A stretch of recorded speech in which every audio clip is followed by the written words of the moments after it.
first question is about what would you define as far-right extremism?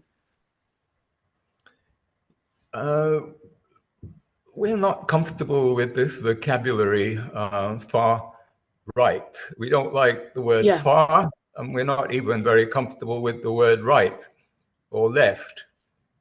We think that the political paradigm today is no longer simply right against left. That's yesterday's politics. Now it's more, well, you can take your pick, but it's basically up and down, the people on the top kicking down on the people. And this cleavage cuts across the old divisions of so-called left and right, and explains why many working class people are attracted towards so-called populist candidates, whether it's George Galloway or Nigel Farage or Donald Trump. We're seeing this in America literally today. So the old left-right division no longer makes very much sense. And if I had to use those terms, I would say that our party, the Workers' Party of Britain, represents the far right of the far left. If you can get your mind around that, it does mean something. It means that we are the populist wing, if you like, of what used to be the left, the workers' movement, and we are socially conservative in much the same way as the so-called Reform Party is in many ways socially conservative. Yeah, well, when I'm talking about, far-right extremism, I'm mentioning the National Front or the BNP or groups like that. So that was my question was about those kinds of marginalized groups and diffuse movements that that in many ways they attract many supporters from the working class community, but also there has been some of these members coming from the high class, from multimillionaires and everything like that. I think you're talking about people like Stephen Yaxley Lennon, otherwise known as Tommy Robinson. We have no time for people of his ilk, and it's no accident that he is a big fan of Israel and being supported by Israel. That tells us a lot. But the terminology, we're not comfortable with calling any of these groups. Call them extremist, if you like. Groups that flirt with violence, militant, if you want to be more neutral, nationalist movement, if you like, nativist, if you like. But the term far right confuses more than it sheds light and understanding. Yeah. Okay. So,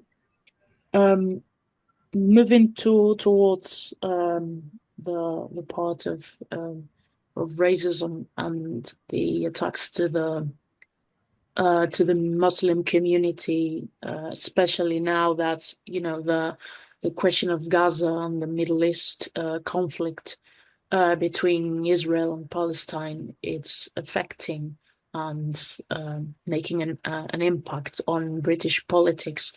So how's the situation right now, and how is this important matter affecting especially those who are against the Muslim community, those who are attacking um, the the pro-Palestine movement? Yes, well, for the last year, the Gaza conflict has brought into sharper focus latent tensions that were already there. Anti-Muslim prejudice is not new, and it has been stoked by some of the nationalist movements that we've been talking about, and indeed stoked by the ruling government party of the time, the Tory party. Appeared at one moment that they were going to campaign for the general election on the basis that they were the anti-Muslim party, and to some extent they did that, and they are still the same.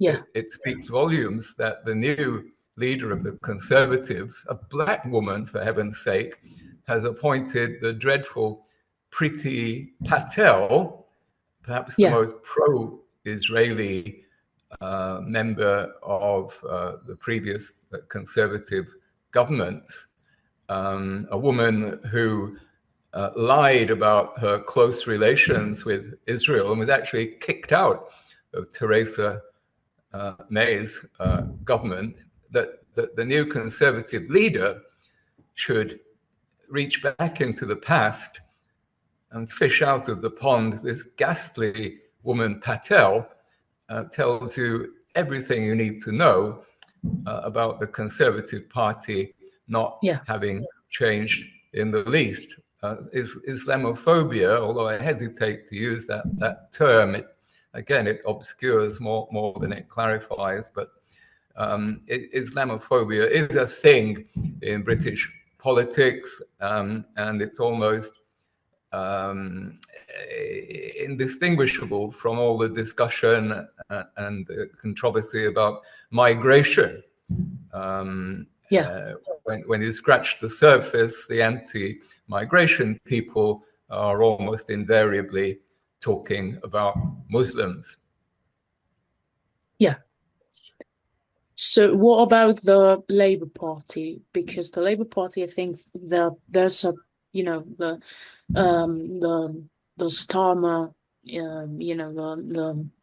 the Starmer side, or the wing, the right wing, or whatever you like to call it, the pro-Israeli wing of the Labour Party is now ruling in the UK. So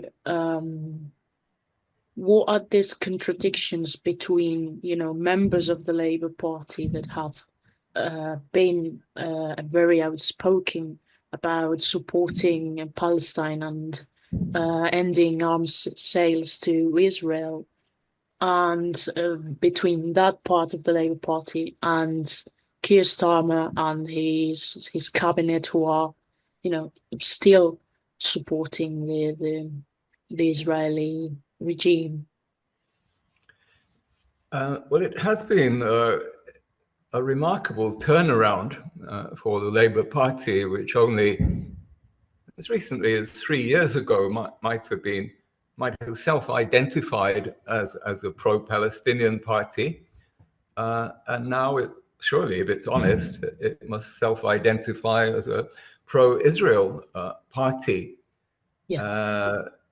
Personally, I thought for a long time that the opponents of Corbyn were just being opportunists in the way they exploited Corbyn's alleged anti-Semitism. But they've not only kicked Corbyn out, but they have overtaken the Conservative Party in terms of being pro-Israel. They have gone to the opposite extreme to the Labour of just 3 or 4 years ago. And this takes some explaining. I don't pretend to have the full explanation. Some of it is still political opportunism. Some of it is down to the fact that there is no opposition. There is no pro-Palestine choice, political choice for the voting public, other than the very small Workers' Party and the even smaller groups of independent pro-Palestine MPs. This has been, I think, the main factor that Labour, there's been no resistance. They've taken the line of least resistance because there was no opposition. Yeah. And so what we've ended up with is extremism. Don't run away, anybody, with the idea that Labour is moderate. We see them, our party sees them, as part of what we call the extreme centre. There's nothing moderate, and there's everything extreme about supporting a genocidal power in the Middle East. There's nothing moderate and everything extreme about wanting to deindustrialize the country in the name of greenery.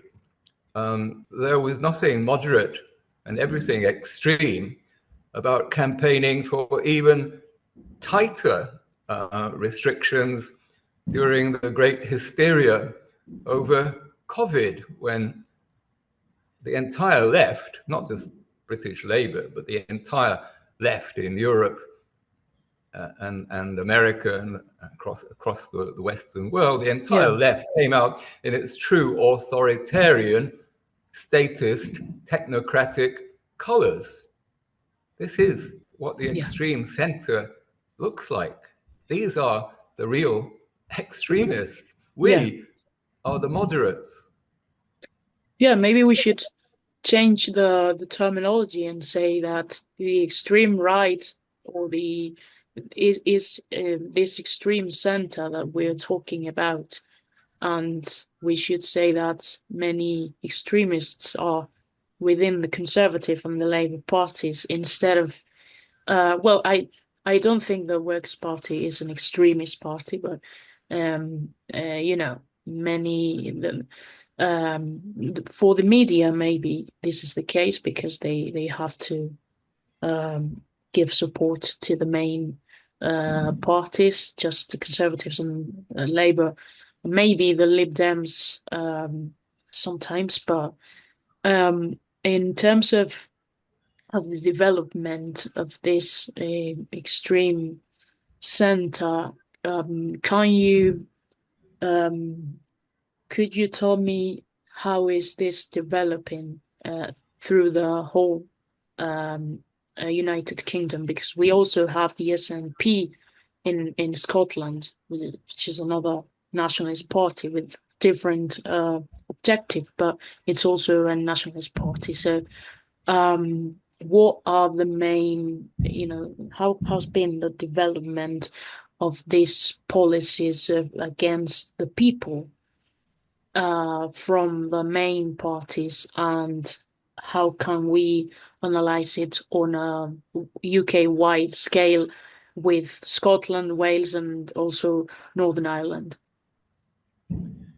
Well, we have to call things by their name, and George Galloway, the leader of the Workers' Party of Britain, calls it the Uni Party. The Conservative, the former Conservative government, now the opposition, the Labour, Starmer's Labour Party, are, to use George's rather rude expression, the two cheeks of the same backside. They represent the Uni Party. On all the major policies, they are in full agreement. They make it seem as though differences of nuance, spending $1 billion here or $1 billion there, but they are agreed on the key issues of the day.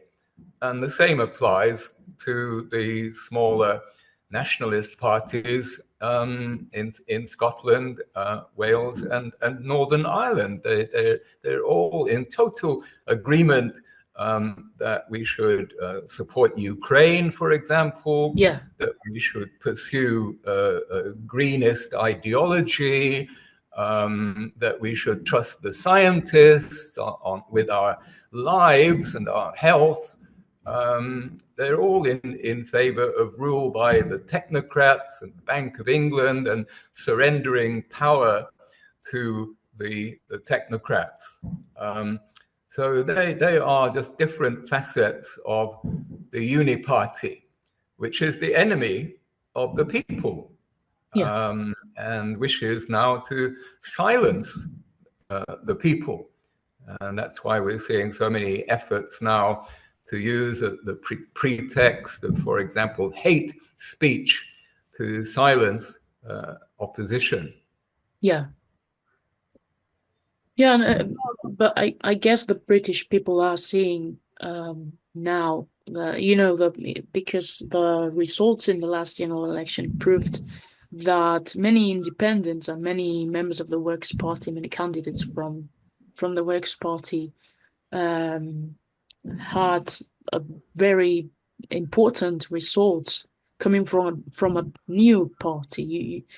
So that's something very impressive, considering that the electoral system and the electoral formula always benefits the two main parties. This time it was Labour, but in the past the Tories as well. So what about hate crime against Muslims and different communities, and also so the situation of crime and antisocial behavior in the UK? Well, we're uncomfortable with this whole notion of hate crimes. Hate is an emotion, and attributing an emotional state to an individual is extremely perilous. I mean, we don't even know our own emotions. So to claim to know what the emotions are of another person is very daring and not helpful.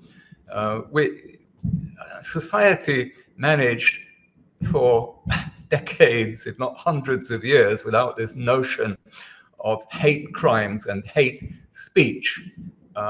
Where speech incited violence, we had laws for that. We still have those laws. We don't need new laws.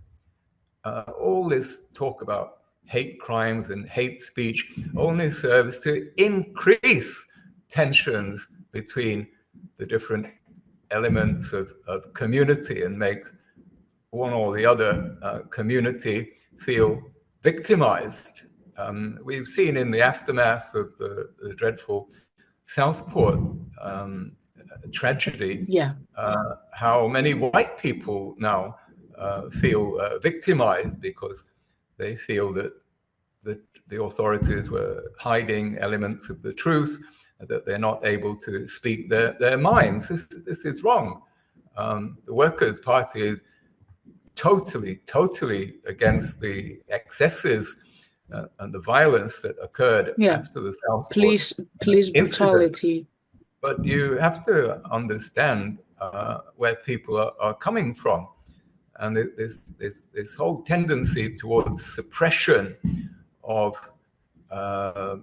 opinions that we don't like, however prejudiced those opinions may be, is only going to stoke, fuel up more tension and more racism and more violence. We managed well enough before without these kind of restrictions on free speech and action. Yeah, well, we had the best example in the hate crime bill that the S&P government tried to implement. I don't know if it's if they managed to implement that that bill into, you know, through the Scottish Parliament. So that was just a bill made to, you know, to suppress um, the I don't know how to say it, but, you know, to suppress the differences of opinion, to suppress the right of people to protest. So um, the situation is very, you know, maybe it's polarizing. Maybe the society is polarized on politics right now. So what would be, you know, in in the in the continuous um, war against Palestine, and from Israel, and also from the Western powers. Do you think that maybe the UK government and the mainstream parties, and, you know, the whole establishment is being the real um, providers of hate crime, and the real extremists that should be, and how can it be sorted for the people of Britain? Well, it may be too late now to close the stable door, but this problem all began with the myths created around anti-Semitism. Yeah. And the insistence of one community on itself being allowed to define the crime of anti-Semitism, and the evolution of the so-called IHRA definition of anti-Semitism, which effectively rules out any real fundamental criticism of Israel. Yeah. So that we're now, and this applies to myself every day, I'm never sure if I'm breaking the law. I have to put a lock on my tongue. I can't speak openly. This is not democracy. We have moved in the direction of fascism. And I think it was Orwell who well said many years ago that that fascism will come back, brought by the anti-fascists. Yeah. And that is an explanation goes a long way to explaining what's happening in our body politic today, the repression of free speech, the inability to speak out on a key strategic, moral, spiritual issue of the day. And it's like we were living 1984. This is what's happening. Our body politic is sick. It has a virus. The virus began, I believe, it could be argued, it began with this whole conversation, to use that dreadful term. We used to have discussions before. We used to have arguments before. But now we only have conversations about anti-Semitism. That was then used to oust the truly far left leader of the Labour Party, Jeremy Corbyn, and allow the extreme centre to take control. And now it's morphed into a wider movement, so that we're having moves towards a definition of Islamophobia, which is not, I believe, a good thing.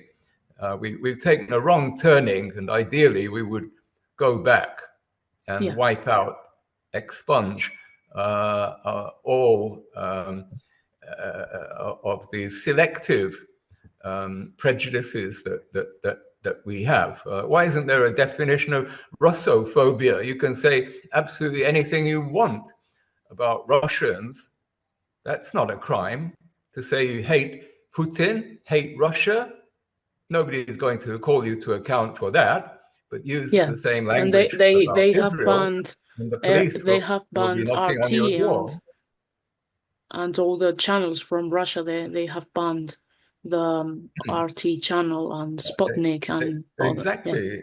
And Iran, of course, as well, with press TV. We do not have free speech in this country anymore. It's an illusion. We have limited free speech, which does not unduly upset the powers that be, the deep state and the extreme center. But there are now very tight limits on our freedom of speech. And freedom of speech, it means nothing if there's no freedom to be heard. The BBC will not have on anybody who is likely to break their taboos or question the official narratives. It's not freedom of speech if there isn't a freedom to be heard on mainstream media. Yeah, well, there's Professor Marandi from Iran, and he's telling the truth on TV. So I think that's something good. So what are your thoughts on Reform UK, the Nigel Farage, the party of Nigel Farage? Reform are a threat. They're a threat not only to the Conservatives and to Labour, but to the working class, because they're deceptively attractive. And they're obviously targeting working class votes. I just earlier today saw a map of the constituencies where they came second in the general election, and was horrified to see that they came second in my home area of Cheshire. They were second in half the constituencies of Cheshire, which is largely a working class area. So they are a threat, and I say they're a threat because they have only one real subject, which is an obsession with migration. They claim to be, their name, reform, but they don't appear to be advocating any actual reform, except somehow dealing, it's never clear quite how, dealing with the migration problem. That's the only reform they seem to have in mind, and they play up the fears around that subject and stir up feeling in my own hometown, where there is absolutely no need for tensions to be stoked against migrants who actually brought a lot of business to the town. So I believe that they are a fake. They are not a reform party. I call them the conform party. The conform party. They do not represent any threat whatsoever to the establishment. They have nothing to say about international relations, except when they're forced to speak about the subject. They too are against Russia, and of course they are very much in favor of Israel, which mirrors many of their attitudes, particularly their anti-Islamist attitudes. So I would say that Farage himself is a fake. He tries to come across as an iconoclast, a reformist, but he is a wolf in sheep's clothing. Yeah. A wolf in sheep's clothing, because he doesn't threaten the status quo. He goes on and on about migration. He doesn't have a clue how to deal with that issue, but it's been very successful for him. He's a wolf in sheep's clothing, a fake reformer, and a person who can only lead any working class person into error. How any working class person could support a party which is backed by the Daily Telegraph and GB News is beyond comprehension. People have to snap out of their trance, and that's part of our role in the Workers' Party, to wake people up about the so-called Reform Party, Conform Party. Yeah. Okay. So the last question would be about the Greens, because the in the last election there were many candidates from the Greens also talking about Gaza and the issue of Palestine and Israel, but maybe there's the Green Party has still a problem of too being too pro establishment, of being a party that is not really working class in some ways. Absolutely, they are middle class. They're like the old liberals, the sandal wearers. George Galloway calls them the gardening wing of the Labour Party. Yeah. Again, they are dragging many working class people down the garden path, literally, in their case, the green garden path, with their pretend support for Gaza and the Palestine cause, which they exploit to make people swallow their green ideology, which is the biggest threat to the interests of workers since Mrs. Thatcher.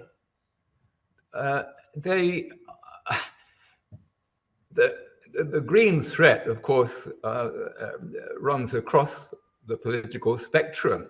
I mean, the choice among the main parties is green, greener, or greenest. But nobody's brown except the Workers' Party. And Conform are now trying to copy us by becoming a bit critical of net zero.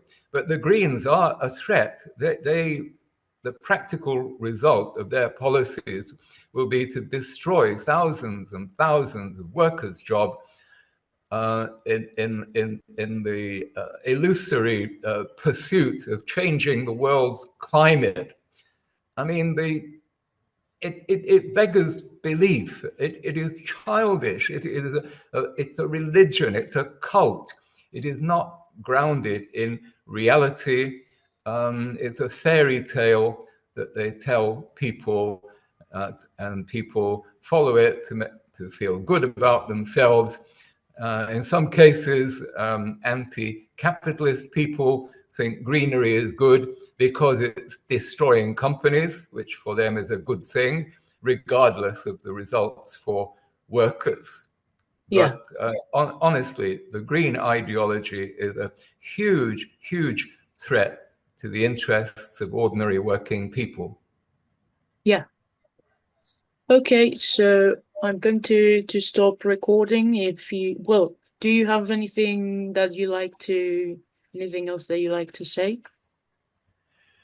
What do we think about the US elections? Of course, it's too early to make the call on that.